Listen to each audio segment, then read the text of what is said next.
All right, Keith Norris, finally in the house, brother. Yes, sir. Kyle, thanks for having me, man. Yeah, incredible. Shit, so much I want to talk about. Obviously, I want to get to Paleo FX. I want to talk about this book we were just talking about. Dude. But first, I want to get your background. You, what was life like growing up? Because you were a military man, correct? Yeah, well, I grew up in a military area. Yeah, my dad was military, although by the time I came along, he was in the Guard for this period of time. This Vietnam era time. I grew up in a working class neighborhood. Dad worked, mom stayed at home. Very blue collar, Protestant work ethic, tool and hour people. Mm-hmm. So that was my upbringing, man. And it was, it wasn't, I didn't want for anything because I didn't realize what there was out there to want for, right? But it was tough, man. It was, I was an athlete early on, super competitive. I was not the kid that was going to split the atom, man. I wasn't that. So I knew if I was going to make it at something, it had to be through athletics. I always had the will to succeed and compete and be better. I think that was just inbred in me. It was just part of my DNA. And that's the way I could express that was through athletics. And I just happened to be pretty damn good at running full speed and throwing my body into other people. So and growing up in South Texas where it's cotton farming, religion, and football. Well, I fed right into that system. Yeah. That's awesome. Yeah, you definitely have. I mean, still, how old are you right now? You're 55, man. You look like you just came off the field. You still got it, brother. Yeah, I still love to train. I love, I consider my body as a temple, and I always look at it that way. Back in my competitive days, it was a tool. I considered it a tool, but now I consider it a temple. I'd like to think that I'm a little bit wiser now and take things a little bit easier. I take recovery seriously. Yeah. Whereas before I didn't. It was 100 miles an hour and I'll sleep when I'm dead. That was the mentality. And that's that could have been from dad. That could have been from coaches. It probably was from everybody you fucking knew who was in a male body. Right. Well, and mom too. I always said if there was such a thing as a German tiger mom, that was my mom. Yeah, that makes a lot of sense. I mean, talk a little bit more about that. How has training changed over the years? Because one of the things, and I definitely want to get into, what you've gathered in the esoteric and spiritual that may have been different from your upbringing. But one of the things that I've noticed that is kind of commonplace, unfortunately, among people who start on a spiritual path is they forego the body. Right. They don't give a shit about it anymore. Right. Like all this, the awareness, the deepening of awareness, enlightenment, all these things become the singular focus. Right. And they stop taking care of themselves. And it's like, well, we're here in body right now. We have one vehicle to use. Right. Why not make the most of that? I like getting up and feeling light on my feet, being able to dance, being able to run on a whim, playing with my kids. I don't want to fucking lose that. Exactly. And I think the body is a springboard to spirituality because the body, for better or worse, is how we experience this realm, right? And all of the spiritual work that I've done, and I've done a lot, and I love that. But at the end of the day, I have to bring whatever I grasp in those other realms, and we can talk about that a little bit later, and I have to bring it back here to Earth, to this realm. This is where I'm operating. This is where you and I and all of us are here to teach and here to learn. And we have to do it through this body. This is the instrument by which we navigate this realm.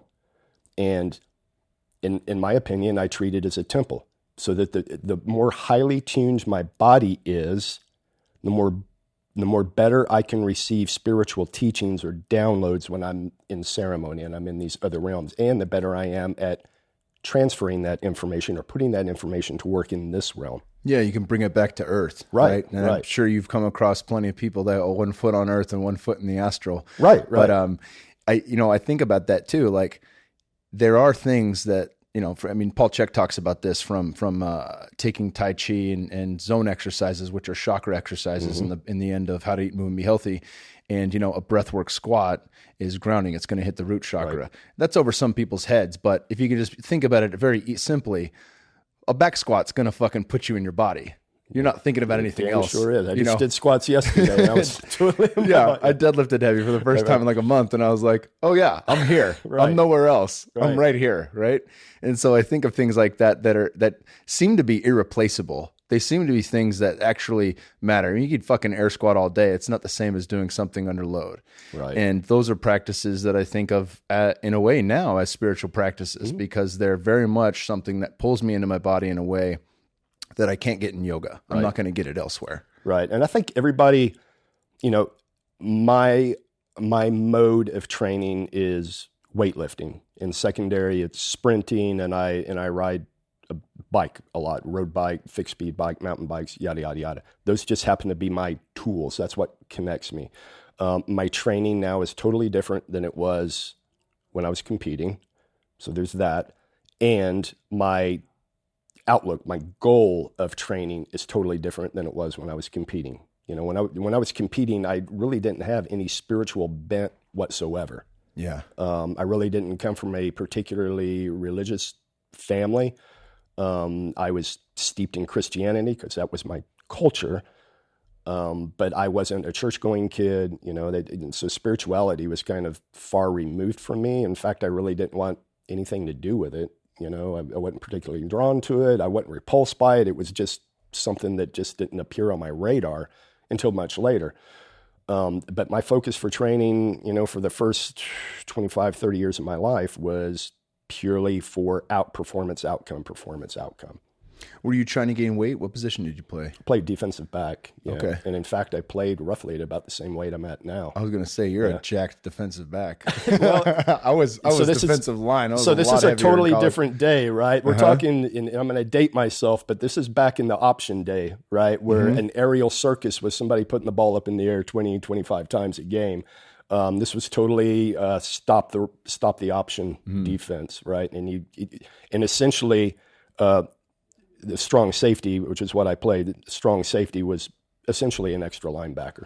Yeah, like an Adam Archuleta type. Right. Yeah. Yep. Okay, I get that. Speed and power, a little bit more speed. Yeah. Maybe a little less size. A lot of bricks in the head, man, to bring the leather. Yeah. Okay. Totally different game than it is. So you didn't have to gain weight. How has your diet changed? I mean, obviously, I think I'm trying to paint a picture here of what you've gotten to in Paleo FX, because obviously, just to have that idea of bringing all these people together, there must have been some formulation of that for you and Michelle to understand. Yeah. What started you on the path of, instead of just wanting to be the best and knock someone's fucking head off, like I did in football too, there's some really important stuff here that so many people are missing out on from a health and wellness standpoint that we can really have a niche play in. Well, I think very, very early on, I wasn't the most naturally gifted player on the field. I always had to train to be on the field with people who I knew were better athletes than I was, right? So I had to train to be on the field. I had to watch more film than the next guy. I had to eat better than the next guy. I had to do all of these things. I had to be in my head,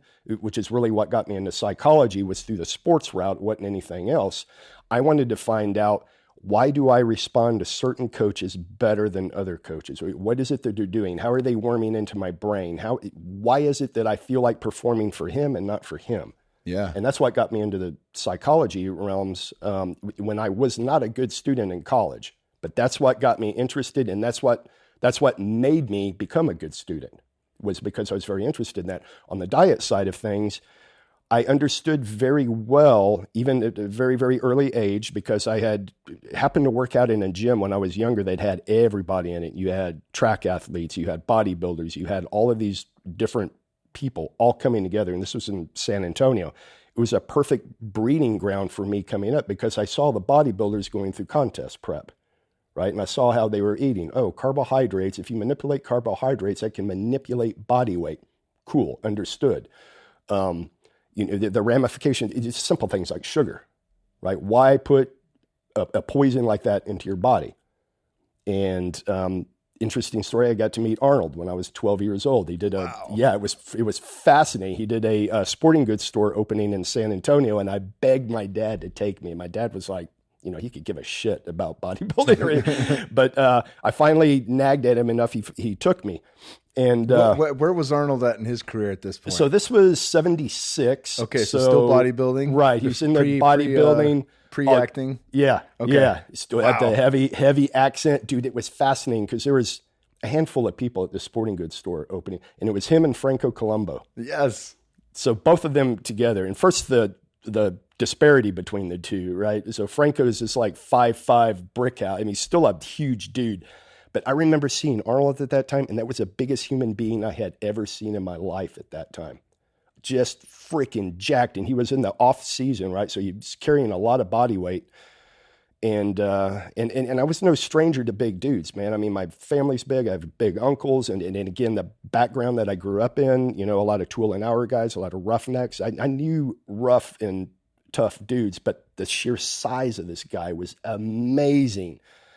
And at that time, man, I was 12 years old. I was a kid that had, what was the dude's name played for the Raiders, man? Lyle Alzado? No. Howie Long? Quarterback. Crap. I'll think of his name here in a minute. Long hair, beard, Kenny Stabler, man. I loved Kenny Stabler, even though I was here in Texas and should have loved Roger Staubach. I was like, nah, not the clean cut dude. I like that guy.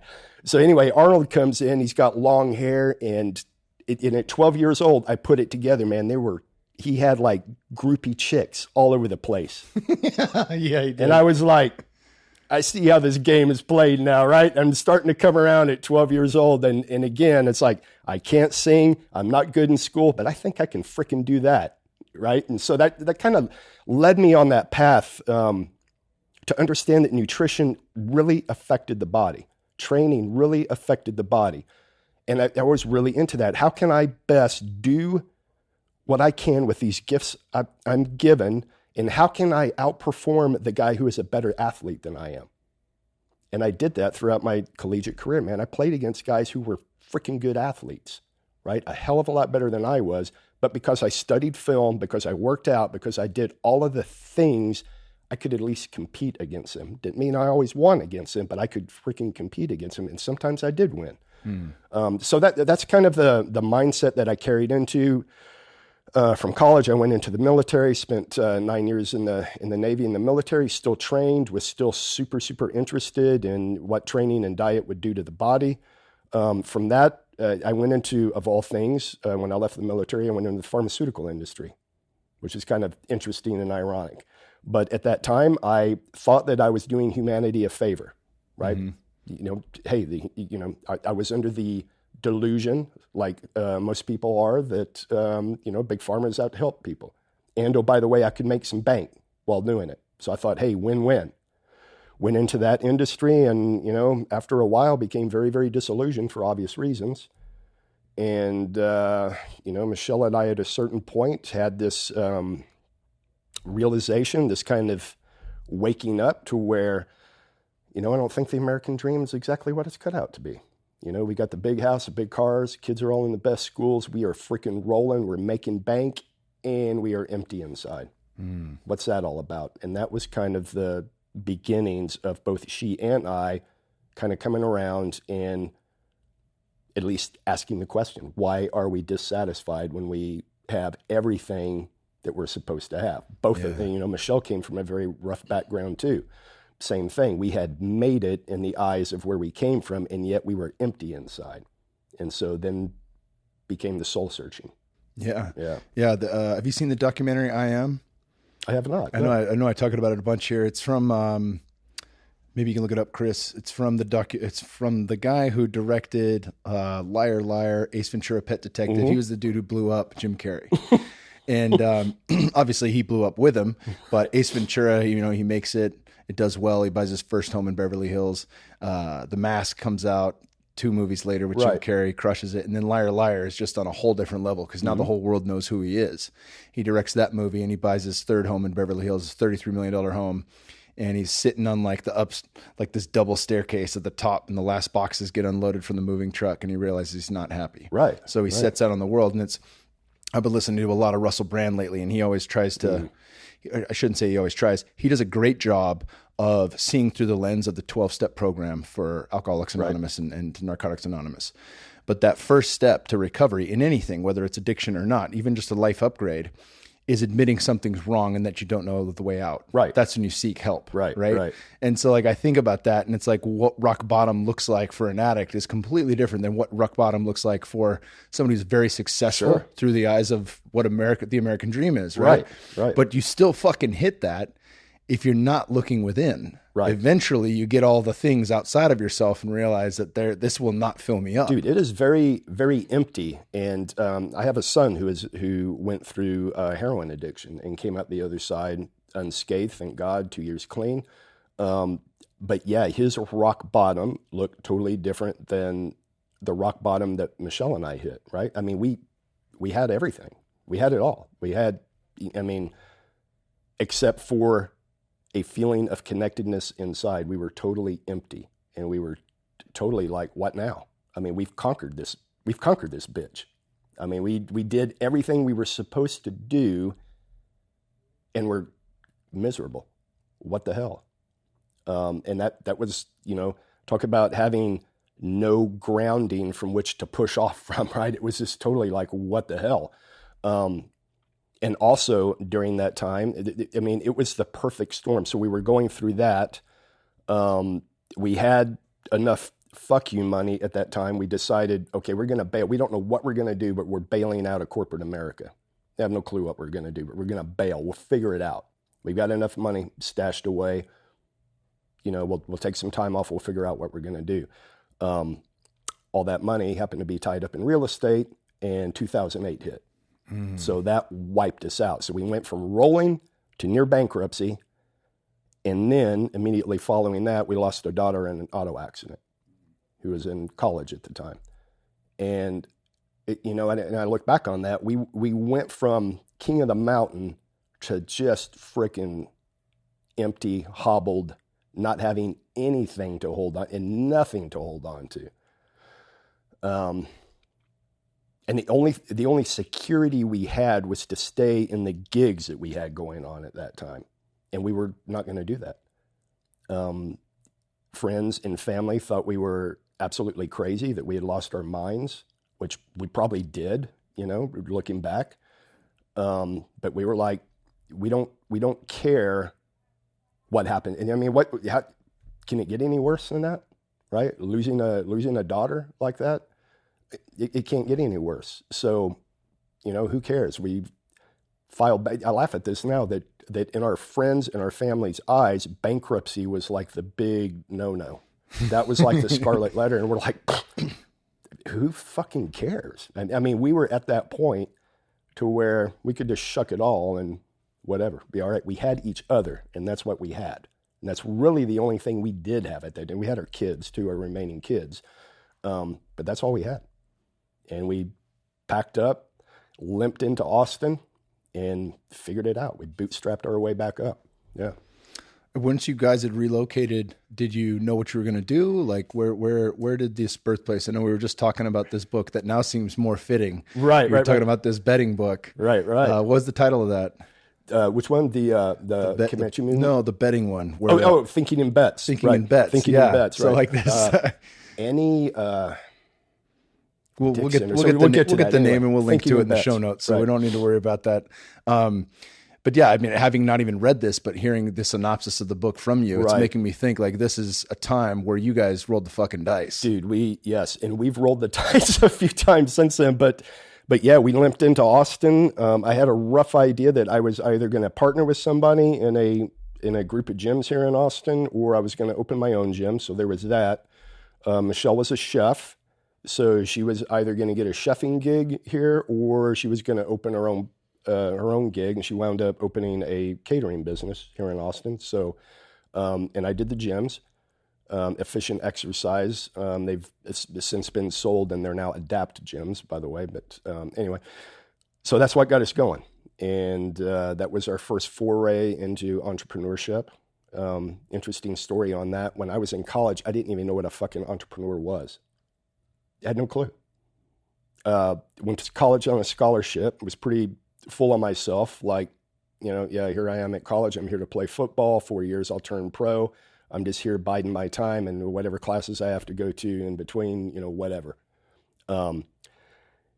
We had to go to a freshman orientation, which a friend of mine who happened to have his shit a little bit more together than I did at the time, because I was undeclared major, and I believe I am not the same person now as I was at all.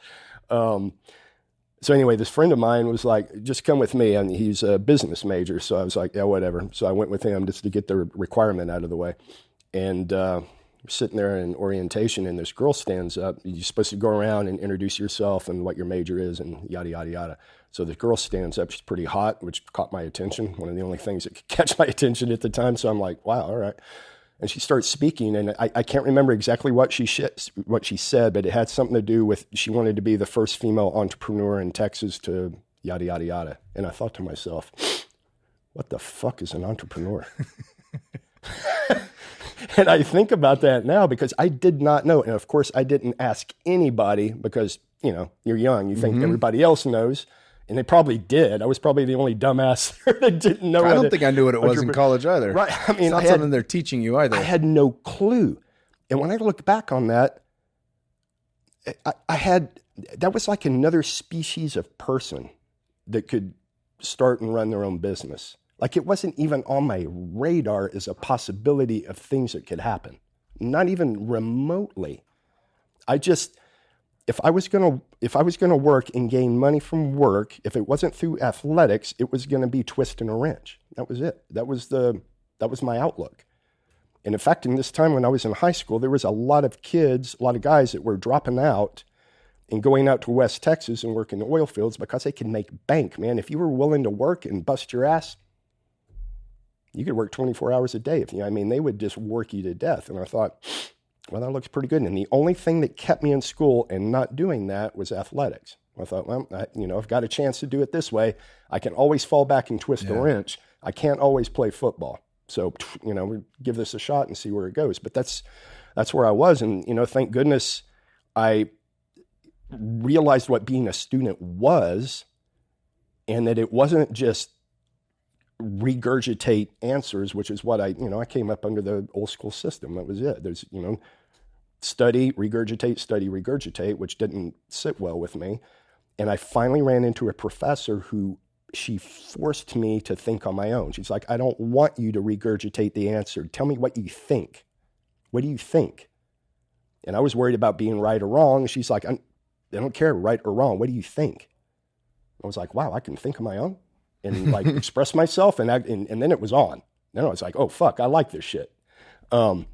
Yeah, but that's what turned me into a good student, was finally running into a professor who forced me to freaking think on my own and come with my own conclusions on things. And, throughout that process, I figured out what an entrepreneur was.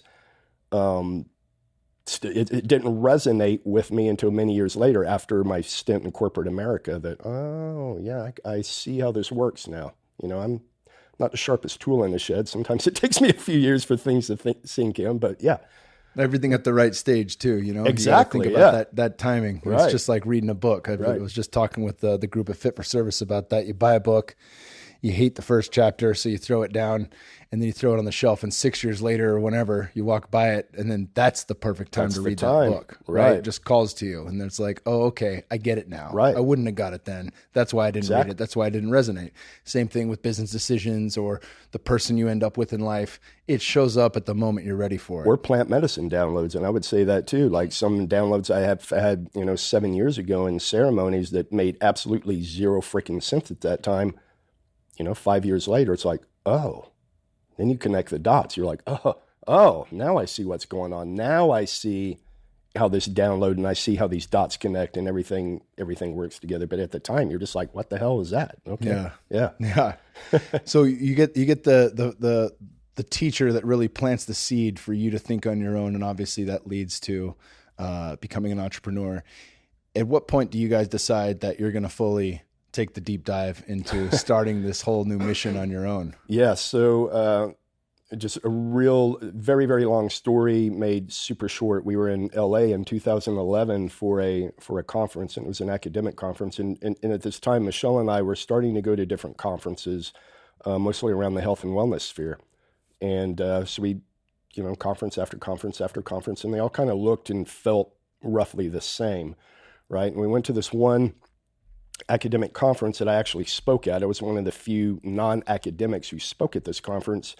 And my talk was generally on how strength training can fit into this whole ancestral living concept, right? That essentially, we evolved as opportunistic eaters and obligate movers. I mean, that was pretty much it. We had to move, and we ate everything we could get our hands on and get down our pie hole that wouldn't otherwise kill us, either in the process of eating it or afterwards through poisons.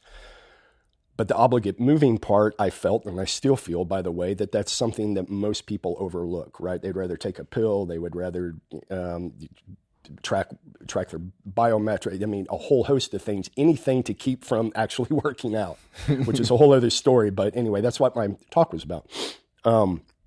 We left that conference. We were sitting on a Southwest Airlines flight, sitting on the getting ready to take off from LAX, like you're wont to do at LAX. I mean, they pull you out there and you wait 45 minutes to take off because that's just the way it is. And we were debriefing from the conference, and we thought, we've been to conference after conference, this one included, to where it's an echo chamber, right? You have an academic conference, and there's academics there, and they're speaking to academics. And we've been to conference after conference like this, and how is anything ever going to change, right? There's no even educated lay people at this thing. How is this information going to get out? Who from this conference is going to go home and actually wake up the next morning and go, oh, I can eat this, I can work out in this way, I can change my life, having been to that conference?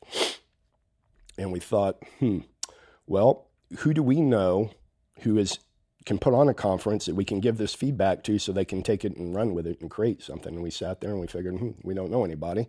Everybody we know who does conferences are pretty set in their ways, and they've got their thing, and good on them. And we thought, well, I guess it's us. So by the time we got back to Austin, on the back of a Southwest Airlines napkin, we had a rough idea of, if we were to do a conference, what would it look like? And by the time we got back, we were like, well, why don't we do a mastermind? Why don't we roll out a mastermind? This was before masterminds were a big thing. But why don't we gather 100, 150 people, get about 10 speakers in, and we'll do it at one of our gyms, and we'll just make a day of it. And, it'll be a rubber meets the road kind of theory to practice type of event. And it's just a weird story, man. So we called up Rob Wolf after we got back. Asked Rob, hey, Rob, this is what we're thinking about. We need a headliner to kick this thing off. Would you be willing to come in and hang out in Austin for a while and do it? He's like, fuck yeah, I'll do it. Hang out with you guys for a week in Austin. Any excuse to come to Austin, hang out with you guys? Yeah, for sure. So we had our headliner, and we went very, very quickly, blew past the 100, 150 people. Next thing we knew, we had 300, and we're like, oh shit, we have to find a venue to host this at now. By the time we ended up, we had 700 plus people, the first event, about 50 speakers. And it was on. And Michelle did 95% of the heavy lift during those first years. She did it all. She was it. She was employee one for many years. And I would help on the fringes where I could, but I was busy running gyms. Running gyms is a 24/7 thing in and of itself. And very, very quickly, she shut down her catering business because she couldn't do both, which that hit us financially because the event wasn't making any money. Her catering business surely was, but the event wasn't making any money. But we just had this innate feeling that even though it was a financial disaster the first year, that people wanted this. And we couldn't figure out how to make any money doing it, but we were like, people want this, and surely we can figure out a way to make a profit on this and make it profitable, which we did the second year. The first year was just a bloodbath. And had we not gone through that hard time in 2008, 2009, we would have cashed it in. I am totally certain of that. because anybody that would have had any sense whatsoever would have not gone into year 2. And we just were like, yeah, fuck it. We'll roll the dice. And, and at that point it was like, what's bankruptcy? Who cares? Who gives a shit? Yeah. You built up some resiliency. Oh yeah, totally. The That's really Nassan good. Taleb thing, man, anti-fragile. We were anti-fragile as shit at that point, and probably still are. Yeah. That's amazing. I've been a part of the event the last couple of years. Something that I think is good because I want to get into plant medicine and things like that, but I do want to stay on Paleo FX is, one of the things that you guys designed is it's an event where you can meet people, where you can talk to the influencers, where you do bridge the gap from academia to the lay, and you get people on stage to really drive home to the end product, the end user, right? Somebody who just read Rob Wolf's latest book is going to get to see him on stage for an hour and possibly get to chat with him afterwards for Q&A, things like that, right? I was in an ayahuasca ceremony when I was living in Vegas, and this is right after I retired. And the first 2 nights were on, I guess, the meat and potatoes of my intentions. The third night was around work and like, how do I grow this podcast? Which is, for some people, they think of that as like a shitty use of time, but I don't think there's no shitty use of time in that space. Right. And because I had ironed out things around family, things around myself, and I had a clear understanding of where that path was, I started thinking about it. And, the company I was working with had told me they were going to pay my way to go to any of these conferences I wanted so I could get these big name people on the podcast. And then because they were hurting financially, there was no way to do it. So I had looked at flights to Austin, pretty expensive. Didn't have a place to stay, none of this stuff. And I kept telling me, you're going to go. And I would argue, but I've already read the books. I'm not going to learn anything new on fucking stage, or listen to these guys talk. And it just refused. It was like, no, you're going to meet people. It's important that you go. And so the next day I looked at flights and they had dropped like 50% off on Southwest. And I got a call from Sal from Mind Pump, and he's like, dude, we're going to Paleo FX. You're coming with us. You're going to be dude on the couch. And so my whole stay was covered now. And Sal fucking and Mind Pump crew paid for my meals. Nice. Right. So like I got totally taken care of, and all this thing just happened streamlined. And of course I met people. I met Aubrey Marcus, and then we shared the same flight home back to Vegas, where they were looking at opening the next On It gym. And we traded war stories with me, him, and John Wolf for 3 hours. And fucking here I am today, right now in this office because of that. It's amazing the way things happen. Yeah. No doubt. Talk a bit about how Paleo FX has progressed over the years, and really, you had mentioned to me like the not really knowing what it was going to be, but still knowing it was important to do. Right. Unpack that. And we really didn't know. We didn't know what we had on our hands, right? And so Paleo FX started off, the first iteration, it was a diet-heavy conference, right? I mean, it was all things paleo. There was some training involved because of my influence. I was like, training's got to be a big part of this. I mean, it's one of the essentials. It's a non-negotiable. I mean, I don't care exactly how you train. I'd prefer you lift heavy stuff quite often. I think that's a huge part of it, but training in some form or fashion. So it started off largely as a diet and training conference. And as we went along, Michelle and I have always looked at Paleo FX through the lens of what are we interested in? What do we think affects human performance? And what would we want to see at a conference? That's the questions we ask ourselves when we put on a show every year going out. Would we want to be there? Would we want this at a show? That's always a litmus test for us. And so as Paleo FX has evolved, it has evolved into all the things. It's a human optimization event. And we like to call it 7 pillars, right? So if it's mental, physical, emotional, spiritual, relational, financial, tribal, all of these issues are part of an optimized human being. And to the extent that any one of those pillars is faltering, you as a human being will falter. We can see this in the entrepreneurial realm, right? Where those people have the financial thing knocked out of the park. But either their relationships fail, their body fails, or their spirituality is in the dumps.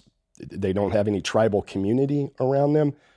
They're going to go down, man. It never fails. It never fails. Or you can look at somebody who has all the physical assets they could have, right?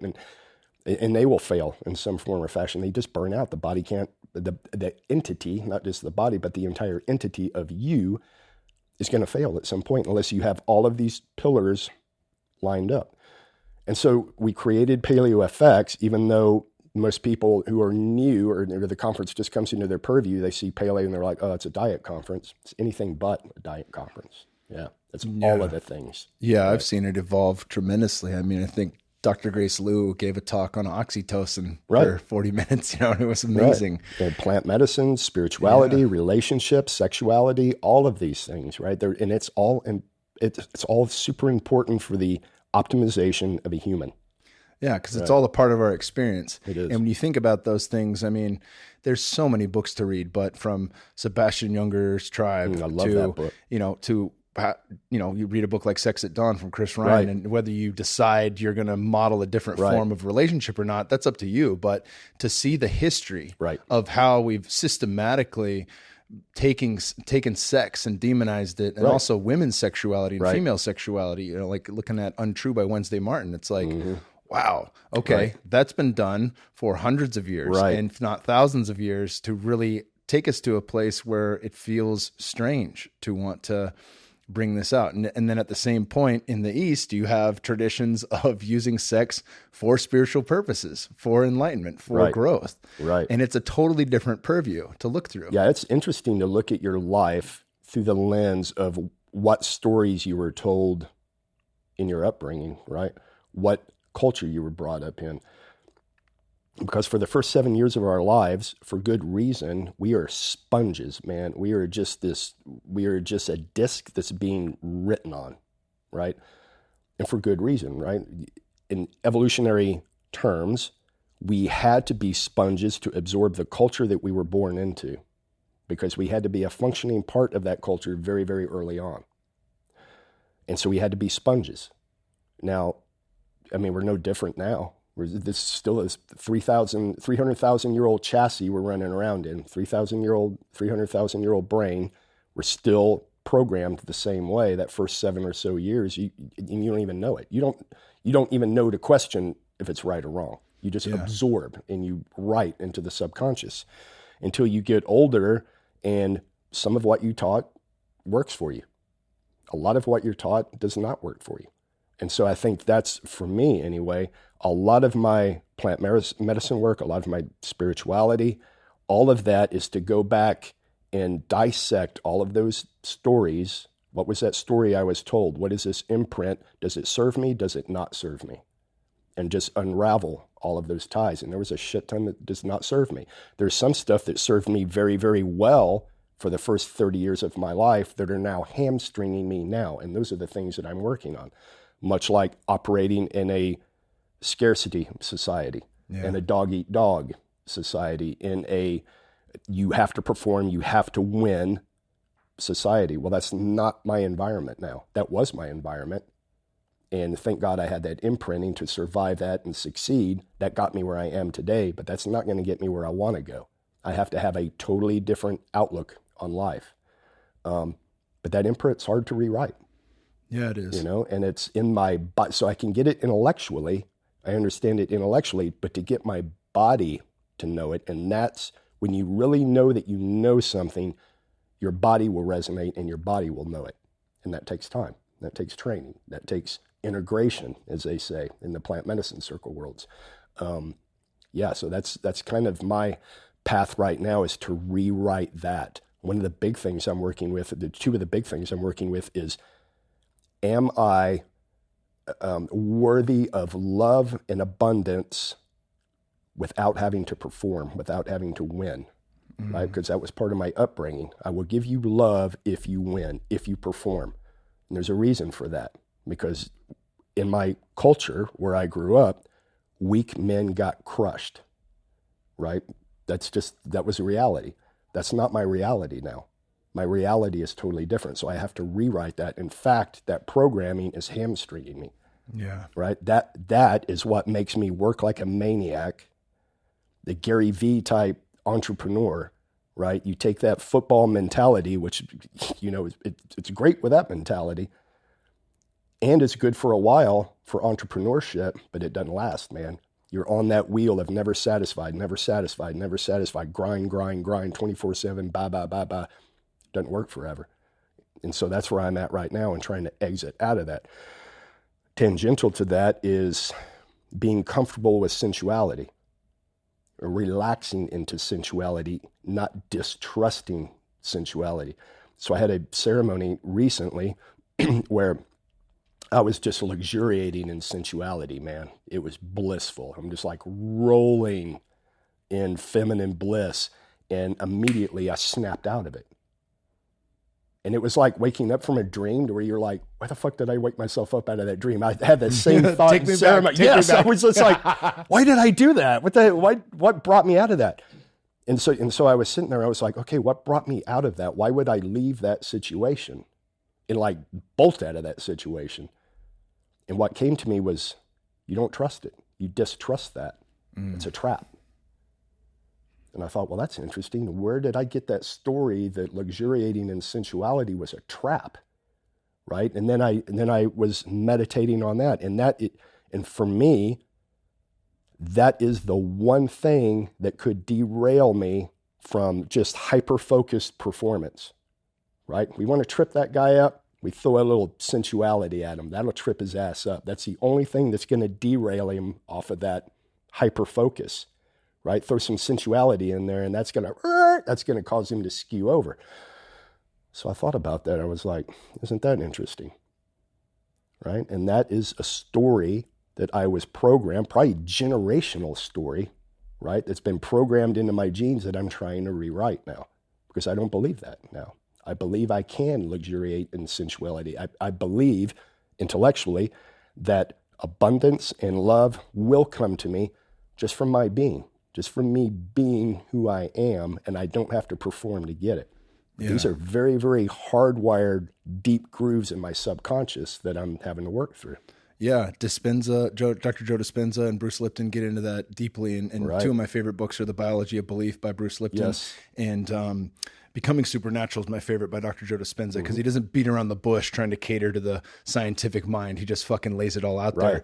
And they talk quite a bit about that patterning and programming we have from the third trimester up until age 7. Right. But this is making me think about Paul Selig's latest book. Have you heard of Paul Selig? Yes. So yeah, he's fantastic. He's been on Aubrey's show, and I first heard him on Duncan Trussell's. But his latest book, Beyond the Known Realization, I feel like I'm pulling more. I'm in a place in my life now where I can pull more from it than I could any of his prior material.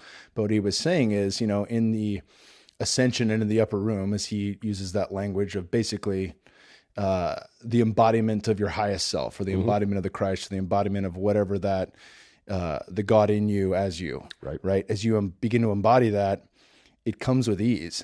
It doesn't come from groveling. It doesn't come from fucking hard work. It doesn't come from outworking everyone else. It doesn't come from busting your ass. It comes with ease, because you are almost like pulling layers away to just drop into that space, because the space already exists within you. Right. Dude, and that's it's ironic, but it is the hardest thing for someone of Puma energy. So if you look in Incan mythology, right, you have snake, Puma, condor. Not that one is above the other or any is better than the other, but it's different energies. It's 3 different energy fields. Looking through the lens of American culture, the snake energy would be that energy that I had back in the pharmaceutical industry of waking up and going, I think this American dream thing's bullshit, right? That's like the waking up. That's the, looking around you and going, I'm not buying what I'm being told right now. Puma energy, if you want a champion for Puma energy, it's Gary Vee, right? That's 24/7 grind, hustle, never stop hustling, don't sleep until you get the hustle done. And then when you get that hustle done, you start another, never be satisfied, yada, yada, yada. That's entrepreneurship on steroids. Puma energy, never satisfied, constant hunt, constant looking, hunt, kill, bam, boom, into the other one. That's competitive sports, operates in that realm, in that energy. The other energy is condor energy, which is what you just spoke to. That is the just relaxing into being. You don't have to hustle. You don't have to grind. You will be perfectly fine just by being, which is total counterintuitive to Puma energy, right? It's the toughest, I think. I think it's easier to transition from snake into Puma energy because that seems like a natural transition.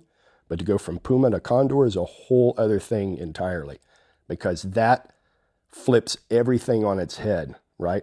that's where that distrust of sensuality in my case comes from, right? What's going to derail me? Sensuality. The one thing that's going to derail me. The other thing that could derail me is ease, right? How can I be successful if I'm not busting my freaking ass, right? And that is total scarcity mentality. That is not abundance mentality. And even as I say this, I get it intellectually, and I can tell my body doesn't feel it. Yeah. Right. I can feel a disconnect in my body. So I know I'm not there. And I've got a long way to go to get there. But intellectually, at least, and this is where the ego is a good tool, right? I get it intellectually. Now I've got to get my central nervous system to believe that. Yeah. And I think Dispenza talks about that, like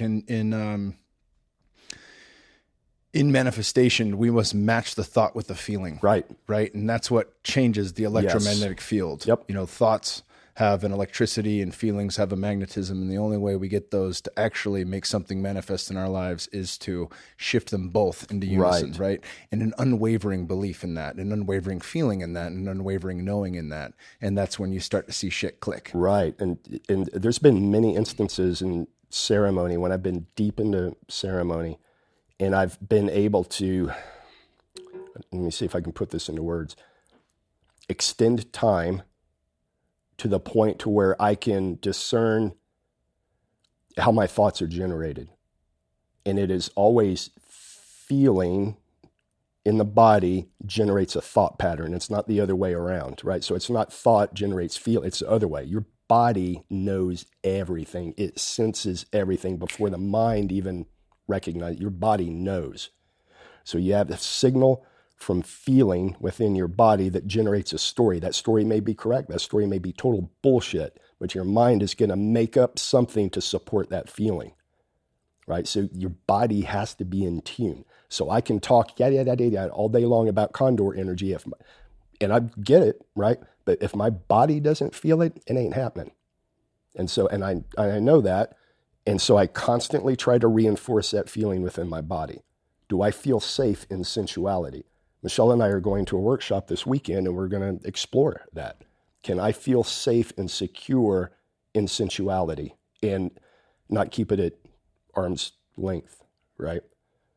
And just, that's the old, I'm not going to fully connect. And when I look back at every prior relationship I've ever had, I've always connected with females who were very, can I say, observant, feeling, dialed in, woke as fuck. I don't know. Right? So that paints a picture. Yeah. Right. And they know if you're not totally connected, right? And I could never fully commit, right? And it would finally train because they would feel it. They're like, you're not in this. You're not in this game. You've got one foot in, but your mind is over here. And I look back at that, and for the longest period of time, I'm like, man, every chick I've ever been with is just fucked up. At a certain point, I was like, I think the common denominator is you, bro. Yeah. It's funny how life keeps serving you those lessons till you get it right. Till you get it. Right? Yeah. It'll show up with fucking every face, every cloth, like Ram Dass says, the guru shows up in all forms. Right. And it's till you finally can grasp the thing that your soul's calling to learn. Right. And that's when you get it. It's good that you've had Michelle the whole way through. Oh, dude, she's been a godsend, man. She was one of the ones that wouldn't run, and she would call me out on that, like, hey, you're not here, bro. You're not fully committing to this. And I would argue up and down, yeah, I am. I'm totally here. And she's like, no, you're not. And I would wrestle with that. Why does she think that I'm not fully committed? Because I'm doing all the things, right? I'm doing all the material things. I've got all this shit covered. Well, she could give a shit about that. It wasn't the material things. It was the connection. And I wasn't able to fully connect. I didn't even know what fully connecting meant. I didn't even know what that was.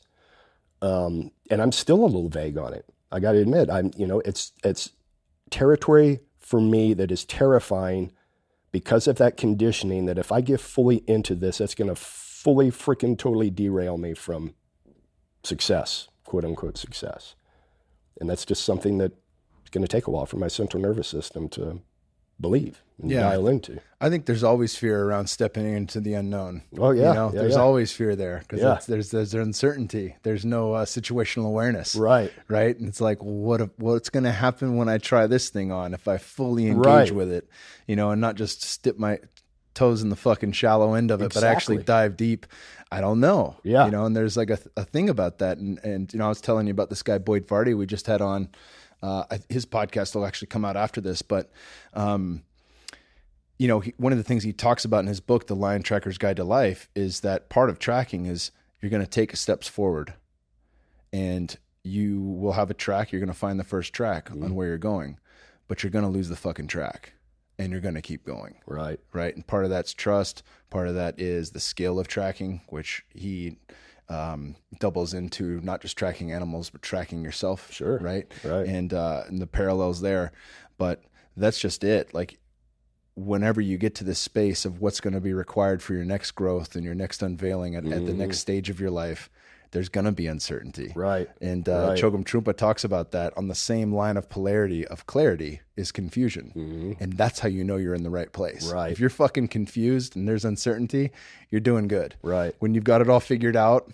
or you're stagnant because life is good, I don't need to change. Right. Right. Then you're fucking stagnant water. Right. That's not moving. That's not growing. Right. Right. So I think about those two different lines of polarity. I've got it all figured out, or I don't want my life to change. Everything's fine. To the, man, I'm clear as fuck. I know exactly where I'm at. I see the track. To holy shit, I lost the track. I don't know what's going to happen now. That's all in that same beautiful line of awareness. Right. It's one foot in chaos, one in stability. It's yin yang. All of that. Yeah. It's interesting you brought that up, and it sounds like I'm in ceremony every weekend, which I guess it's just about it. I guess I am at this point. But in a recent ceremony, I was exploring, okay, what does it feel like to totally release into the feminine, into sensuality? And I had this vision of being at a chasm, right? And I could see like paradise, for lack of a better term, on the other side of that.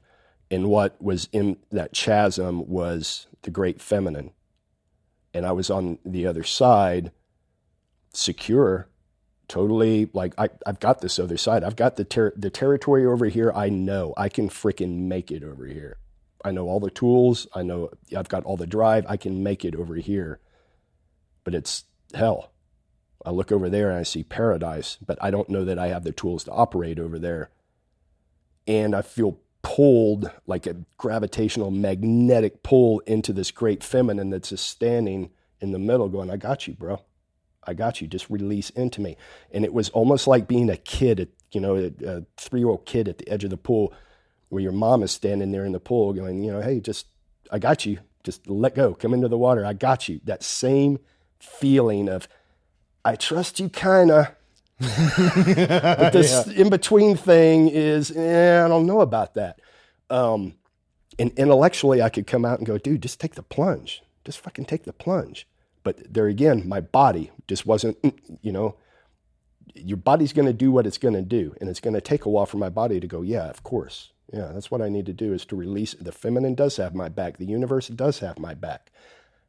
I just have to trust to release and let go into it. And that's the most difficult thing I think that I have ever done. And I've done some difficult shit.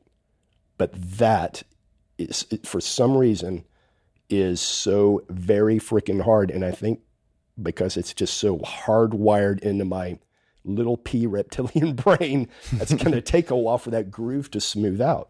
It's going to be repetition and over and over and over and over. And eventually it'll get there. I'm sure of that. It's just not going to happen overnight, apparently. Yeah, I think about things like that, like the harder pieces for us to uncover.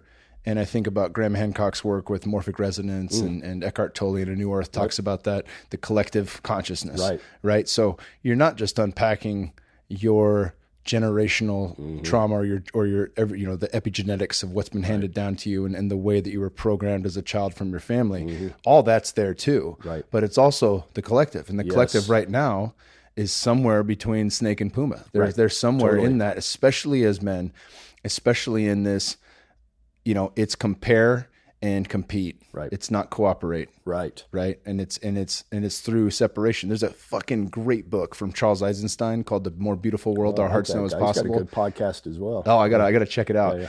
But I just loved it. And he basically just went through every issue we have on the planet right now stems from the feeling of separation.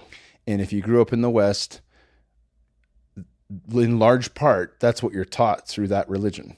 Right. You're taught that God is outside of us. Yes. Right. And God will judge you at the end of your life. Right. Which makes it a lot easier to judge other people. You better perform so that you're worthy to be received. Yeah. Yep. Yeah. And so you see how this shit is seeded culturally for thousands of years, you know, and it really, he unfolds it so beautifully. But in part of that, you know, the way is not force. That's the old way. That's the old model. The way is love and compassion. Yep. And the way we have love and compassion is cultivating it for ourselves. Right. Which takes surrender, takes trust, and it takes embodying the feminine, which right. is unconditional love and is compassion. Yeah.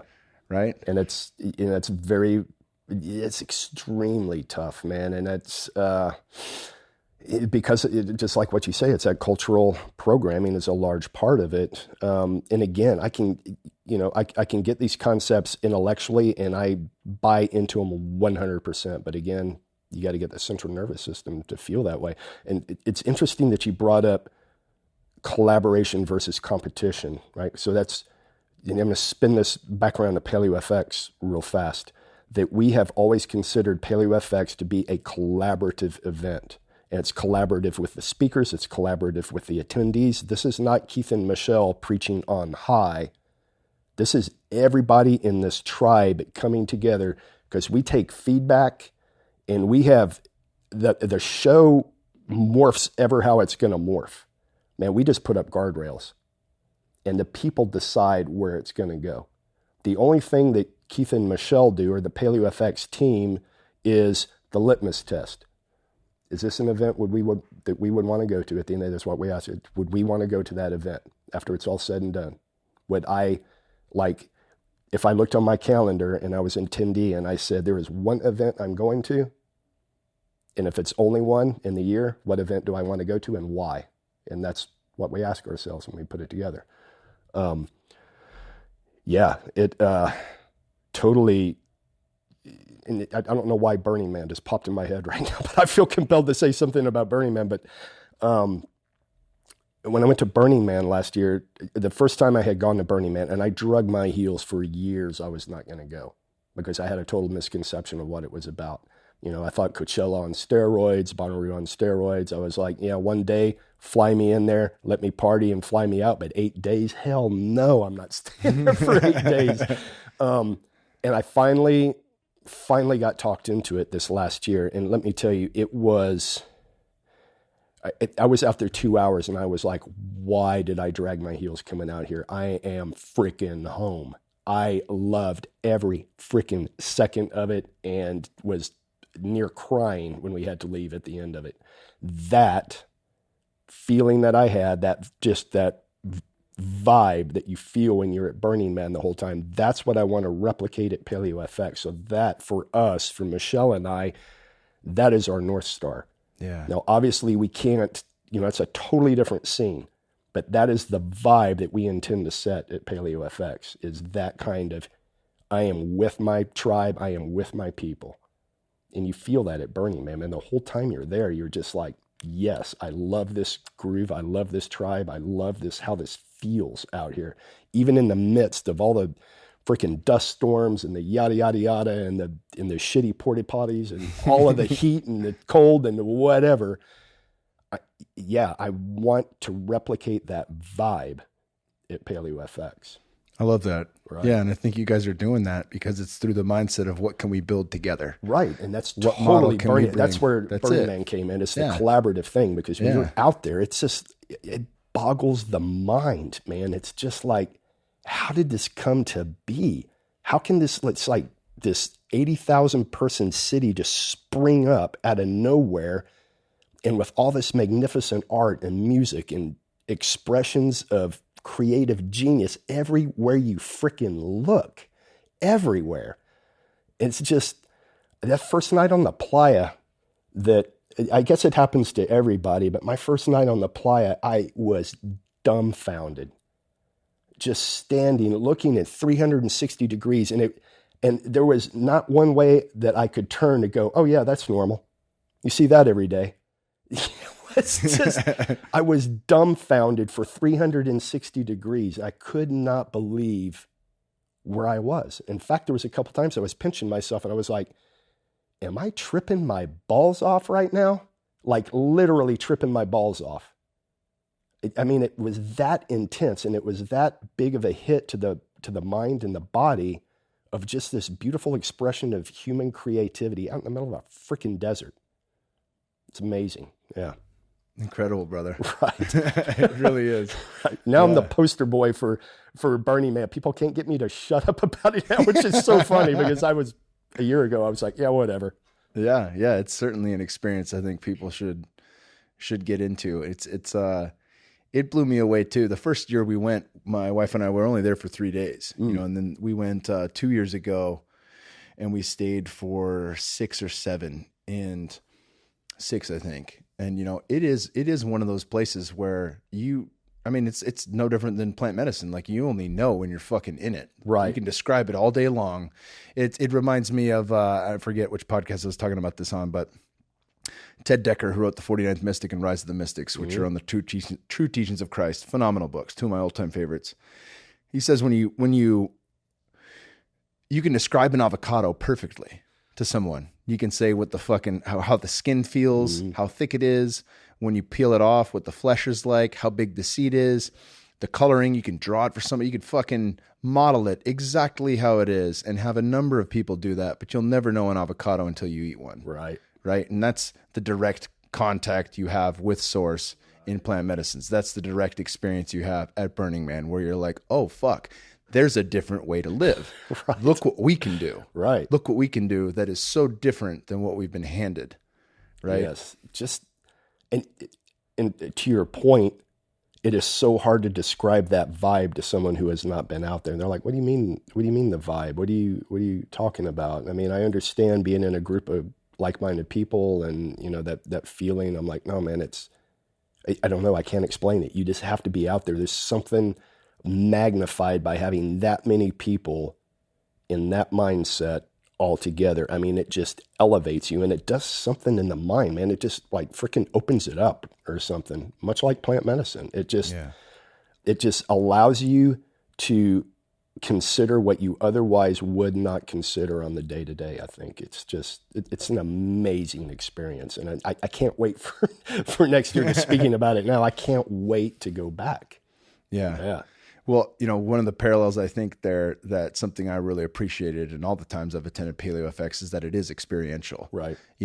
I'm not just taking notes on what, X, Y, and Z from diet or a new lifting or protocol or any of that shit. It's something you can go and experience, from the training to the food to the different vendors you guys have to getting in vitamin IV to fucking everything. It's all there.